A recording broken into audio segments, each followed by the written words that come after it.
এসেছিস? আমি এসেছি বাটানগর থেকে। তুমি কোথা থেকে এসেছো? আমি এখানে তো এসেছি দমদম থেকে এসেছি।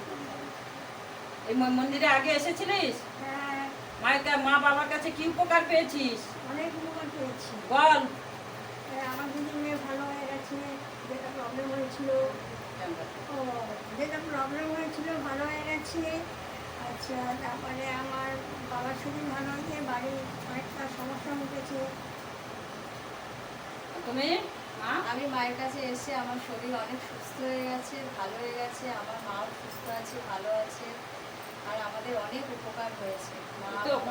আগে ফোন করেছিলিস, ফোনের মধ্যে তো সবকিছু। ফোনের মধ্যে মা আমাকে ঝাড়িয়ে দেয়, জলপোড়া দেয়। সেই জলপোড়া ঝাড়ানোতে আমি বিছানা থেকে উঠতে পারি।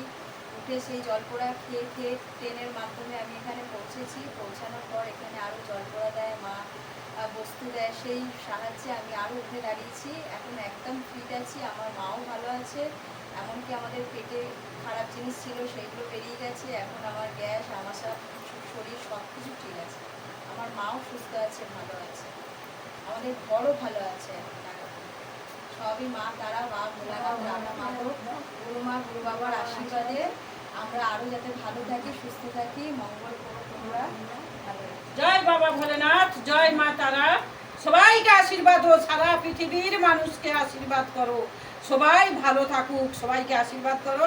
আর বন্ধুরা, তোমরা যদি কেউ মায়ের মন্দিরে ধামে আসতে চাও, এই ফোনে যে ভিডিও আছে, এই ভিডিও দেখে ফোন নাম্বার নিয়ে যোগাযোগ করতে পারেন, এখানে আসতে পারেন।